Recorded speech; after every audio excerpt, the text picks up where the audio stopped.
Wait, before you decide to roast me, hear me out. I don't mean that the idea of what a sinking fund is dumb. I personally don't think the name matches what it actually does. That is what I'm referring to. When I think of sinking, I think of, a boat sinking into the water, or not necessarily a good thing. When in financial terms, we often talk about actually plugging the holes of our boat to make sure it doesn't sink. So personally, calling it a sinking fund is odd, and you may know what a sinking fund is, or you may be one of the people like me that had to Google it first to figure out what it was. Call me dumb if you choose, because it just wasn't obvious. It didn't make sense. What is a sinking fund? In today's video, I am going to talk to you about what it actually is, the idea of it, and maybe we can decide on another name for it. But before we get started, if you are new here, my name is Jennifer, and on this channel I talk about saving money, living a simpler life. We are also documenting our journey to paying off our mortgage early by the year of 2024 and ultimately being financially independent. So if any of that interests you, make sure you click on that subscribe button. Okay, so I looked on Merriam-Webster for the definition of what a sinking fund is. And the definition says a sinking fund is a fund set up and accumulated by usually regular deposits for paying off the principal of a debt when it falls due. I looked up the definition of the word fund, and it says a sum of money or other resources whose principal or interest is set aside for a specific objective. Now, I think that the origin of it, and I really don't truly know specifically, but it had something to do with a business, more of a business term, and when a large sum of money came due. Well, I'm going to break down what it actually is, what the idea of it is, and maybe we can talk about what we should call it instead of a sinking fund today. Imagine your washing machine breaks, or you back into your garage. Yeah, that may have actually just happened a couple of weeks ago. And maybe your garage door just doesn't shut. Sit? It doesn't, well, it didn't sit right either. Or doesn't shut. Yes, that was me. Backed into the garage door. Happens to everybody. Well, $1,500 later, most people dip into their emergency fund if they have it, or they put it on a credit card. Well, what is a sinking fund? Well, Murphy's Law says that every time life happens, things happen. Things always come up. The best laid plans don't always go as they're supposed to. Is that the saying?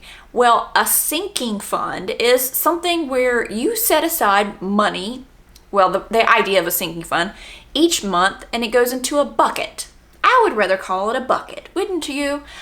So maybe we call it a bucket fund, but it goes into a special area for that idea or for that thing. So you could put it in for when Jennifer has an oopsie. I could have a Jennifer has an oopsie bucket. My husband would probably appreciate that. These things happen at the most inopportune times, right? Well, let's talk about the difference between an emergency fund and a sinking fund. A sinking fund is for something that is anticipated. For instance, Christmas is going to happen every year. For instance, if you stay in your house long enough, eventually the roof is going to need to be changed. For instance, eventually you're going to need a new car. These are things that are anticipated, right?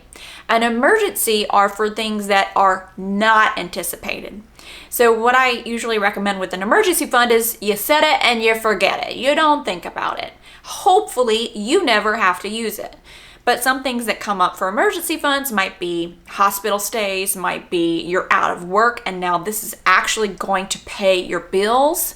An emergency fund is one of those things that you want to try to not touch. So maybe a better name for it is a bucket fund. Do you like that? Or you could go with the typical business term of a reserve fund. Have you ever heard of a reserve study?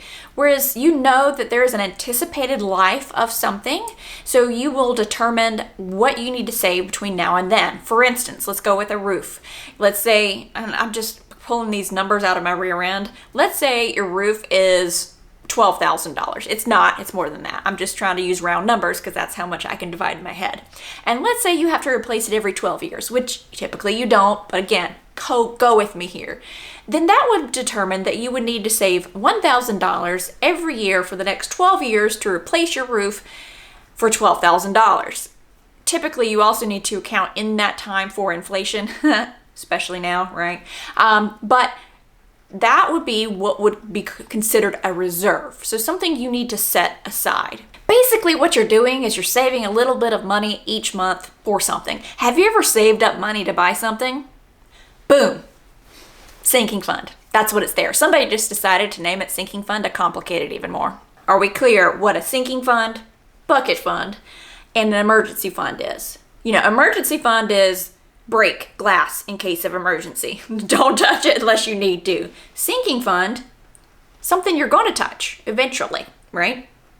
Let's get into more details about what you can save for in a sinking fund. So regardless of the odd name this idea is given, it is a good idea. What it's going to do is keep you from becoming stressed or pressured when something just comes out of the air, like your vacation and Christmas. Don't know where it came from. It just smacked you in the face and oh my gosh, now I have to find the money for it. And now you're going to try to pull it out of your monthly operating budget, and then you got to put it on a credit card. The point and the premise and the idea of it is to keep you from stressing out. So ever the odd name, very good idea. So here's what you want to do. Start off slow, start off little. Think about things you want to save for. Think about when you were a kid and you wanted to save your allowance because you wanted to buy a $60 pair of roller skates and you got paid $5 a week to do your chores. How long you had to determine, or how long it would be until you got your roller skates. It's the same idea. So let's imagine, just say that you want to spend $500 at Christmas and you've got 5 months left, which is actually what's happening, until Christmas. Then you need to pull from your budget $100 a month. There you go. You've got your $500 for Christmas. I used a sinking fund to purchase my new car, which I paid cash for.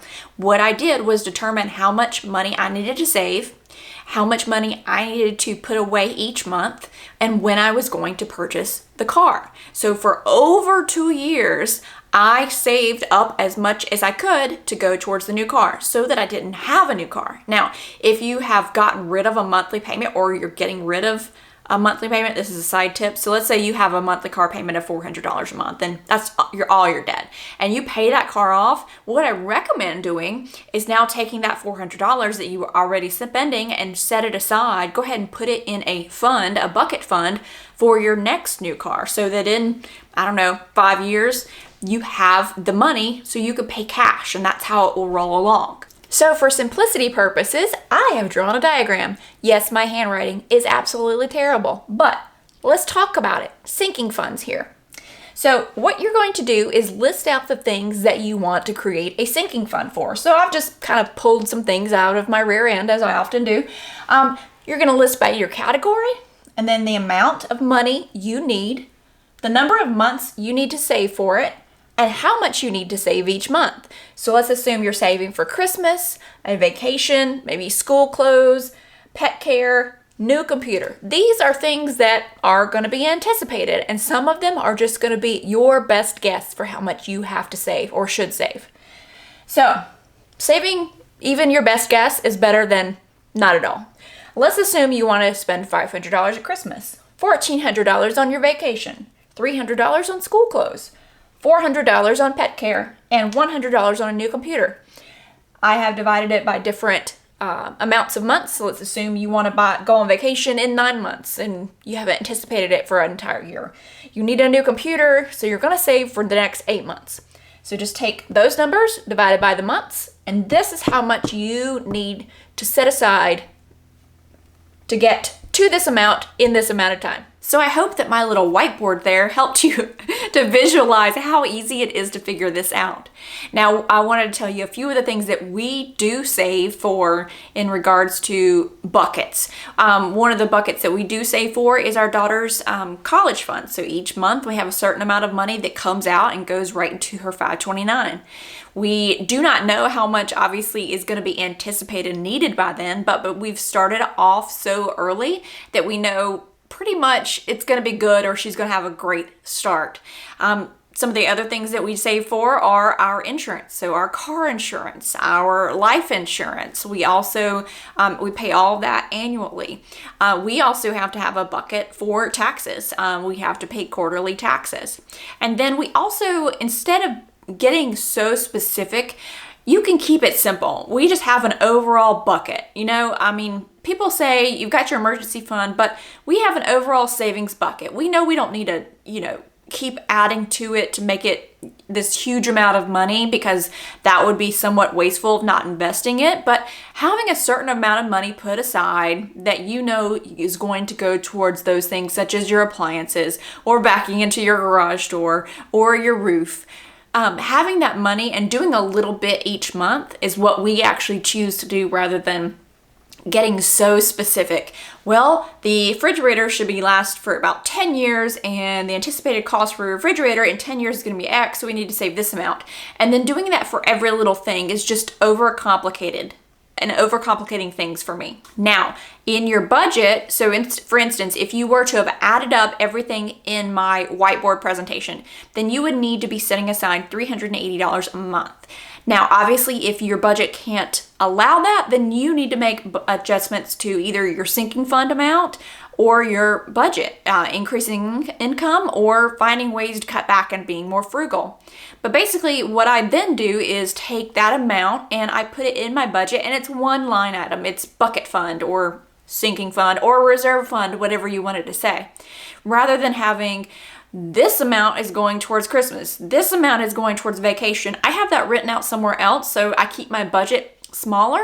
It just, for me, and the amount of time it would take, seeing something simpler is oftentimes more doable for people. So what I recommend is just starting out small. It does not have to be a lot of money. Even if you don't have anything in particular that you know of or you think of, go ahead and set aside a certain amount. Obviously, this is outside of your emergency fund, and most people would prefer to have their emergency fund in place first. This is just a different kind of a step in a financial journey. So this isn't for replacing that. This is just, I would think, after that. But again, I try to keep it as uncomplicated as possible and just do what you can. But this is a way of paying yourself first. And when something does happen, you're not freaking out about it. Trust me, you're still mad, because I was still very mad at myself for backing into the garage. It's amazing how quickly you could just, throw $1,500 down the toilet. Now, some people do sinking funds for everything, such as anniversary presents, birthday presents, quick trips to the vet, such as my dog's haircut. I do not do that. I, again, want to keep things simple. So what I do is budgeting is a calendar method and a paycheck method. It's a combination, and budgets are going to depend on you as far as how you want to operate them. But I look at the calendar and I create a new budget every single month. Now, the first 5 line items in my budget are pretty much always the same. However, the discretionary items will change. So if I have 2 birthdays and my Amazon membership in one month, then I know, let's say, my Amazon membership, I don't know, is that $100? And let's say I want to spend $50 on each birthday. So that's $200 that month that I do not put extra towards our mortgage. And if you're familiar with our story, we are putting over 50% of our income towards our mortgage to pay it off early. So the next month, maybe there's no birthdays, there's no Amazon, there's no unexpected or no expected expenses. Then that month, I am actually able to put more towards the mortgage. So I hope this video helped you out to know what a sinking fund is and why I call sinking dumb. What else would you guys consider calling it? Bucket fund, reserve fund? I just want something that makes more sense. And hey, if you have an argument as to why sinking works out well for it, again, I just think of a negative thing when I think of sinking. So it just doesn't You know, when I think of saving money, I think of positive. When I think of sinking something, I think not so good, right? Let me know down below what your thoughts are. If you enjoyed this video, make sure you give it a thumbs up and don't forget to subscribe to my channel. I would love to have you back for more videos.